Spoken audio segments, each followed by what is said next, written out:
Hey guys, what's up? Murder of Birds here. Welcome back to the channel and welcome to my TLDR for RWBY Volume 5 Chapter 4, Lighting the Fire, or as I like to call it, the Training Jean Arc chapter. So before anything, I want to express how much I loved the forest environment during the first scene. It's the lush and vibrant scenes like this that really make me appreciate how far the show has grown and evolved over the last 4 years. Especially when you compare an equally similar scene like the Emerald Forest from Volume 1, the level of textures and designs are on another level and I absolutely love it. So this Shady Bandit really gives the phrase riding Bumblebee a whole new meaning. Bow chicka bow wow. And it seems like Rooster Teeth likes kicking their Chapter 4s off. With the yang! Eh? Guys?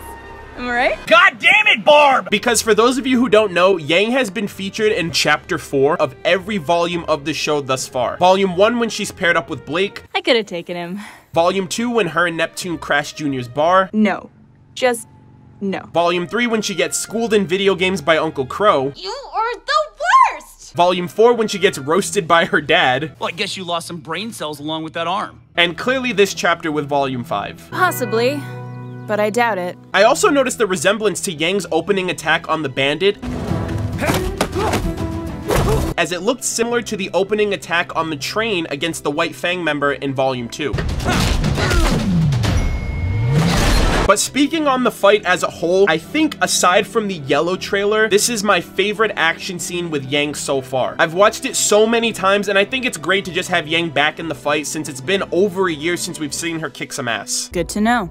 And regarding her fighting style, it's really great to see that she's incorporating more kicks into it overall. It's been expressed that, for the longest time, Yang's biggest weakness has been characters who kick a lot. There's actually a thing, now, there's a little, it's not really spoilers, but it's a little bit Easter egg. Yang had the most trouble fighting Melanie in the yellow trailer because that's her biggest weakness, is kicking characters. So if Yang and Mercury ever get into a fight, there might be some trouble because, you know, now you've got a kicking character with guns on his feet. So I think her training with Tai Yang during Volume 4 not only improved her mental state, but also improved her overall combat skill. So good on you, Tai. And you're the best dad in the whole world. It seems like Oscar and RWBY are evenly matched when it comes to hand-to-hand combat, but Ozpin is an absolute savage. Gosh, I'm so sorry! It was at this moment Oscar? knew. He fucked up. You got knocked the fuck out, bitch! But following the sparring match, we learn more about aura and semblances from Zen Ren himself. Experience tranquility. So for aura, we know... It's like a force field! What? And for semblances... You know! Like your very own superpower! She's not wrong. But Ren explains that users need to actively activate their aura to deflect harm and gradually heal their wounds. Your body isn't used to this kind of training, not to mention generating a defensive aura on your own. It takes intense concentration at first, but in time it will become second nature, allowing you to deflect attacks and gradually heal your wounds. This was also expressed by Pyrrha during Volume 1, when she asked why Jean didn't activate his aura. Why didn't you activate your aura? Despite the audience understanding that it was seemingly a passive shield. So with this information, we can understand why certain characters suffered direct damage from attacks throughout the series as a result of not actively activating their aura to deflect damage. And when discussing semblances, I'm really looking forward to Oscar, Ozpin, and Jean's character interaction, not only because they both haven't discovered their semblances, but especially if it leads to Jean venting about what happened to Pyrrha to Ozpin. So you forced it on Pyrrha. And in regards to awakening your aura, it's like Nora said. It's hard to know when you know sometimes. Wait a minute, where have I heard that from before? You'll know what you need when you need to know it. And I love how nobody's surprised or even reacts to how Nora discovered her semblance. Oh, struck by lightning, didn't die. Crazy Thursday. Oh, I get it, because lightning and Thursday, and she's based on Thor. It's a Thor's Day joke, get it? Ha ha ha ha. No. Just no. So we finally reached Raven's bandit camp, and we're expecting to get some answers. But first, I got one question for you.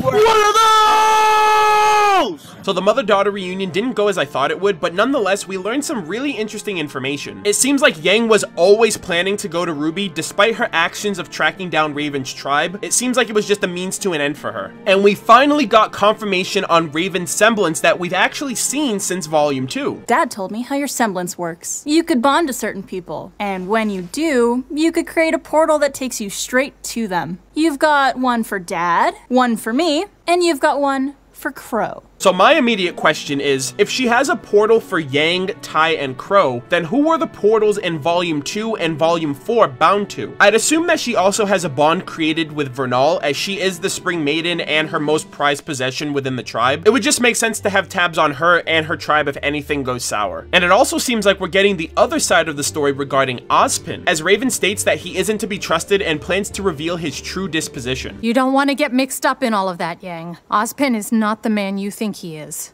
And Crow is a fool for trusting him. I would know. I trusted him once too. If you're really going after your sister, then you need to know the truth. This also leads me to believe that the song Sacrifice is from the perspective of Raven to Ozpin, based on her unwillingness to be a sacrifice for his cause.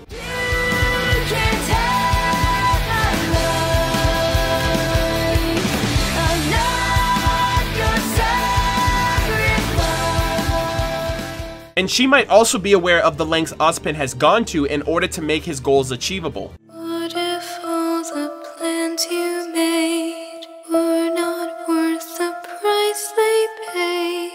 Even with the lives you stole, still no closer to your goal. I just hope that Ozpin's plans of training and confiding in RWBY, who is still very naive and optimistic, and Raven's plans to reveal the truth to Yang don't end up creating a rift of trust between the two girls in the very end. And I love the added reference to how Yang gets her stubbornness from her mom that was mentioned during Volume 4. Oh, aren't you stubborn? I get it from my mom. You definitely have your mom's stubbornness. This scene was one of my favorite moments of the chapter, mainly because of Barbara's performance. Did you not hear me?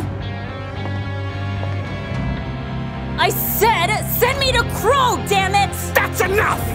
You watch your mouth in front of our leader! Watch your profanity. And the reveal! The reveal! Yang? Weiss? Alright, well, subtlety is out. Wait, but I thought that subtlety was the key. Subtlety is the key. Alright. Wait, no, I thought memory was the key. Memory is the key. Memory is the key. Wait, but I thought Cinder was the key. Make no mistake, Cinder. You hold the key to our victory. You know what? I give up. With the last moments of Weiss and Yang being a tragic one during Volume 3, let's just embrace the tender, wholesome moment of these two finally being reunited. Sorry about...